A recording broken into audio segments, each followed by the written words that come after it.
Hello everyone, this is Tamoshi welcoming you to her channel, cooking channel, Kitchen Square.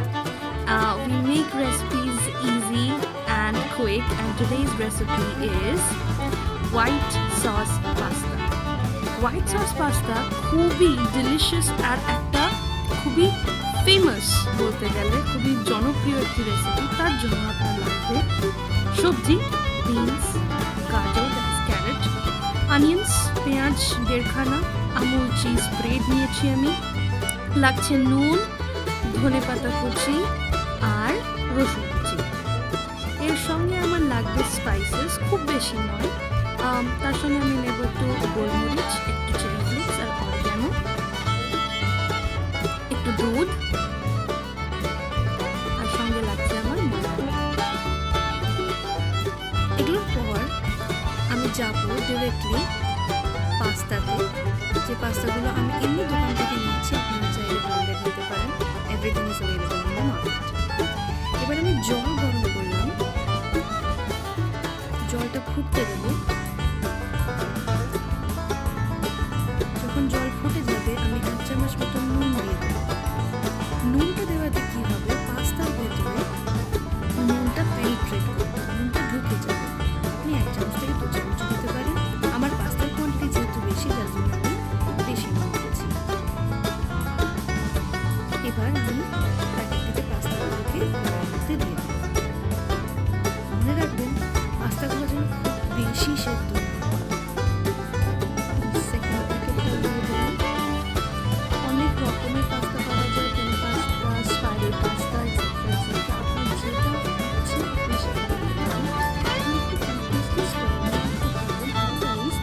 কড়াইতে নিচে চিটে যেতে পারে। দেখতে পাচ্ছেন আমি খুন্তিতে দিয়ে বারবার করে নাড়িয়ে দিচ্ছি, যাতে নিচে চিটে যেতে পারে। একটু কিছুক্ষণ ফুটতে দেবো, এবং ফুটে গেলে সেটাকে আমি একবার চেক করবো। কিছুক্ষণ বাদে একটু চেক করবো যে জিনিসটা হয়েছে। চেক করার জন্য একটা ইজি পদ্ধতি বলে দিই, এটা খুব অনেকেই জানেন না, যে একটা পাস্তা বার করে দেখবেন মোটামুটি হাফ শক্ত হাফ নরম হয়ে যাবে। আর যদি দেখেন যে খুব ভালো গেছে, এটা আমার চ্যানেলে কমেন্টের সঙ্গে দিয়ে দেবে। খুব যেন নরম না হয়, আবার খুব শক্ত যাতে না থাকে, আর এর সঙ্গে ভালো লাগবে না। আমার পাস্তা অলমোস্ট হয়ে এসেছে, আমি আঁচটা বন্ধ করে ঢাকা দিয়ে ঢেকে দেবো। ওটা সরিয়ে দিয়ে আমি কড়াইটা আবারও গরম করলাম, আর কড়াইটা গরম করে এর মধ্যে দিলাম একটু তেল। তেলের সাথে যদি আপনি একটু বাটার দেন, দেন গন্ধটা খুব সুন্দর আসে। এটা নিজস্ব পার্সোনাল চয়েস, আপনার যেটা ইচ্ছে আপনি সেটা করতে পারেন। তেলটাকে একটু কড়াইতে চারিদিকে ছড়িয়ে দিলাম, নাহলে চিটে যাওয়ার সম্ভাবনা তো থাকে। যেহেতু আমি ননস্টিকে করছি না, তার জন্য আমার ওটা করাটা দরকার।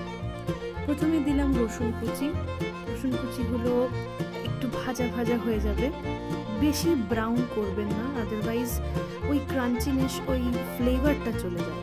তো অতএব একটু নাড়াচাড়া করার পরই আমি সবজিগুলো একে একে দিতে থাকবো। দিলাম পেঁয়াজ কুচি,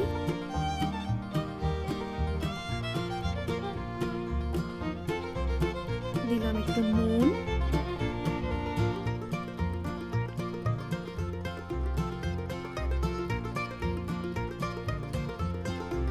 এটা একটু স্টার করব মানে স্টার ফ্রাই যেটাকে বলা হয়।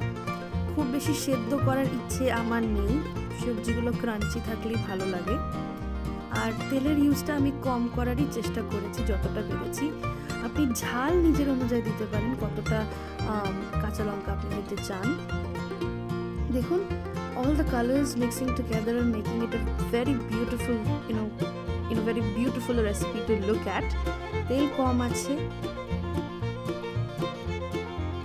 এটা very Indian way of cooking pasta, কারণ এত ভালো ভালো শীতের সবজি সেগুলো দিয়ে করলে ভালো লাগে, টেস্টি লাগে। আবার কি হয় যে ভিটামিনস, প্রোটিনগুলোও যায়। পাস্তাটা শুধুই টেস্টি হবে আর কোনো নিউট্রিশনাল ভ্যালু থাকবে না, তা তো হয় না।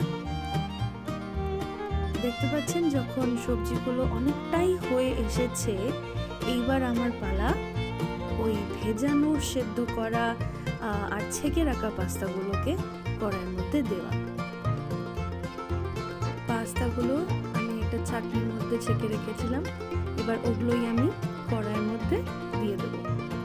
আস্তে আস্তে দেবেন, খুব তাড়াহুড়ো করার দরকার নেই। কারোর হেল্প লাগলে হেল্প নিতে পারেন। আমি আর এক্সট্রা এখানে কোনো রকম কোনো তেল দেব না, আমি নুন দেব।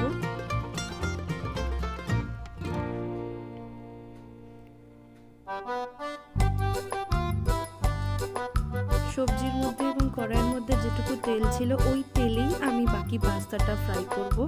খুব বেশি ফ্রাই করারও দরকার নেই। দেবো আমি চিনি, আমার কোনো রান্নাই বিনা চিনি ছাড়া হয় না।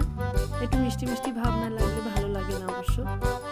নিজের নিজের টেস্টের উপরে আপনারা যেটা মনে হয় যে চিনি দেওয়া উচিত কি চিনি বেশি দেওয়া উচিত, আপনাদের মতন আপনি করতে পারেন।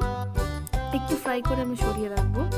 সরিয়ে রাখার পর বানাতে হবে আমাদের হোয়াইট সস, যেটার উপরে বেস করে এই রেসিপিটি, সেই হোয়াইট সস বানাতে হবে। হোয়াইট সস মনে হবে যেন হাউ ইটালিয়ান ইট ইজ, কিন্তু অত ইটালিয়ানও নয়, খুবই ইজিলি করে নেওয়া যায়। এবার এই জলটা একটু শুকাতে একটু ওয়েট করছি। জলটা যে শুকিয়ে যাবে, শুকিয়ে যাওয়ার পরে আমরা হোয়াইট সস বানানোটা স্টার্ট করব। হোয়াইট সস বানানোর জন্য প্রথমে আমাদেরকে নিতে হবে বাটার। এখানে একটু বাটারটা ইউজ করতেই হবে, আদারওয়াইজ এটা ভালো লাগবে না। কারণ এই বাটার আর ওই গার্লিকের বা রসুনের স্মেলটা দিয়েই কিন্তু হোয়াইট বাটারটা অ্যাকচুয়ালি বানানো হয়। ওই স্মেলটাই কিন্তু খুব সিগনিফিকেন্ট। বাটারটা যখন গলছে তখন আমি একটু ওর মধ্যে ময়দা দিয়ে দেবো। চেষ্টা করবেন বাটারটা যাতে না পুড়ে যায়। আমার একটু জ্বলে গেছিলো, কিন্তু চেষ্টা করবেন বাটারটা যাতে না পড়ে। আর একটা জিনিস মাথায় রাখতে হবে যে গোটা জিনিসটাই হবে খুব মিডিয়াম টু লো ফ্লেমে। ফ্লেমটা আমাদেরকে রাখতে হবে খুবই লো, কারণ ময়দাও বেশি খুব তাড়াতাড়ি ডালা পাকিয়ে মানে যাওয়ার সম্ভাবনা রাখে। আমাদের করতে হবে খুব লো ফ্লেমে, হাই হিট আমরা দেব না। এবার যখন এই ময়দা আর বাটারটা মিশে গেছে তখন এর মধ্যে আমরা দেব দুধ। তো এটা একটু ফ্রাই হোক, একটু স্টার করার পরে আমরা দেব দুধ। দেখতে পাচ্ছেন দুধটা আমরা দিয়ে দিলাম। লিকুইডই রাখার মানে যেহেতু এটা সস, আর এই সসের মধ্যে পাস্তাটাকে আমরা দেবো বা পাস্তাটার মধ্যে সাবমার্জ হবে, এটাকে একটা ক্রিমি একটা কি বলবো, একটা থকথকে ব্যাপার তো থাকবেই, কিন্তু একটা ক্রিমিনেসও থাকবে। তো এই ক্রিমিনেসের জন্য দুধটা একটু বেশি লাগবে। আর চেষ্টা করবেন ময়দার যে লাম্পসগুলো তৈরি হয়েছে সেগুলো ভেঙে দেওয়ার।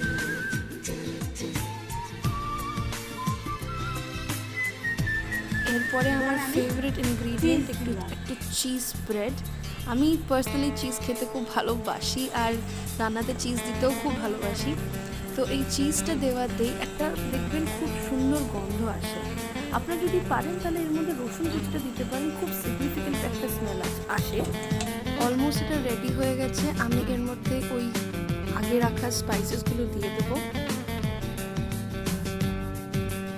কি সুন্দর ক্রিমি হয়ে গেছে, আপনি দেখতে পাচ্ছেন। আস্তে আস্তে সব ময়দার লাম্পসগুলো ভেঙে গেছে। অ্যান্ড এরপরে আমি এই পাস্তাটার মধ্যে সসটা মিশিয়ে দেবো। আপনি যদি পারেন আমার মতন কারোর হেল্প নিতে পারেন, বিকজ আমার পাস্তার অ্যামাউন্টটা অনেকটাই বেশি। নিজে একটু করলে হয়তো আপনার সাপোর্টের দরকার হবে না। আমি এর মধ্যে সসটা দিয়ে দিয়েছি, আর যেটুকু অবশিষ্ট আছে সেটুকুও আমি একটু ওই পাস্তা ভেজানো যে জলটা ছিল সেই জলটা দিয়ে আমি দিয়ে দিলাম।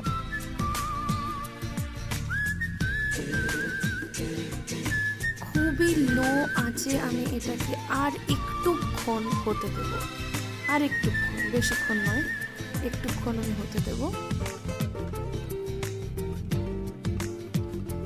টেস্ট অসাধারণ লাগে, খুবই ক্রিমি, একটু ঝাল, একটু চিজি টেস্ট, ভীষণ টেস্ট। আপনি দেখতে পাচ্ছেন আমি ক্লোজ আপ থেকে নিয়েছি, উপর থেকে ধনেপাতা ছড়িয়ে দিলাম।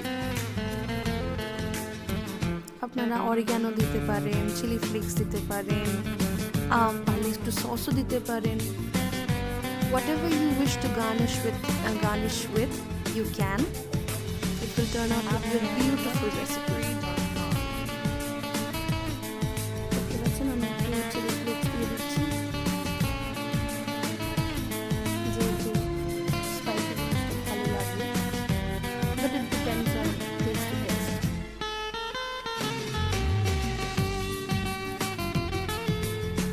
পাস্তা আমার অলমোস্ট রেডি, অ্যান্ড এটাকে আমি একটা বোলের মধ্যে তুলে নেব।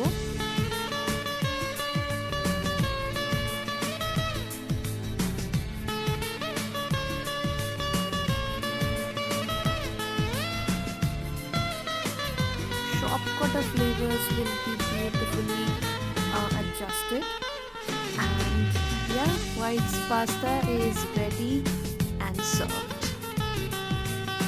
Thank you so much for watching. Please do visit us again and subscribe to my channel. Thank you.